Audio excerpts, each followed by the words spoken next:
യഹൂദന്മാരുടെ 7 ഉത്സവങ്ങൾ.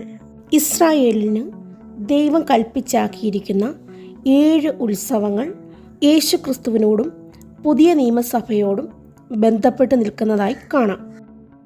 ഇസ്രായേലിൻ്റെ 7 ഉത്സവങ്ങളെക്കുറിച്ച് നോക്കാം. 1. പെസഹ പെരുന്നാൾ. ഇത് യേശുക്രിസ്തുവിൻ്റെ ക്രൂശീകരണത്തെ കാണിക്കുന്നു.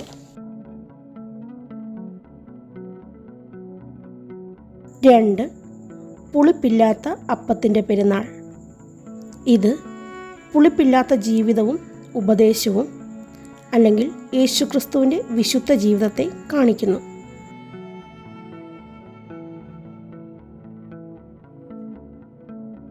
3. ആദ്യഫലക്കറ്റപ്പെരുന്നാൾ.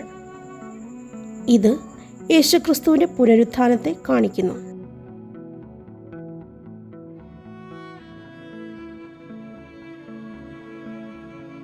4. പെന്തക്കോസ്ത് പെരുന്നാൾ. ഇത് പരിശുദ്ധാത്മാവിൻ്റെ ആഗമനത്തെ കാണിക്കുന്നു.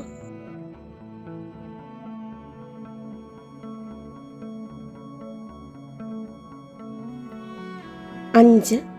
കാഹളധ്വനി പെരുന്നാൾ. ഇത് കർത്താവിൻ്റെ 2ാം വരവ് അല്ലെങ്കിൽ സഭയുടെ ഉത്പ്രാപണത്തെ കാണിക്കുന്നു.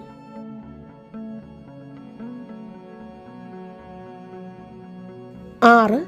മഹാപാപപരിഹാര പെരുന്നാൾ. ഇത് യഹൂദൻ്റെ മാനസാന്തരത്തെ കാണിക്കുന്നു.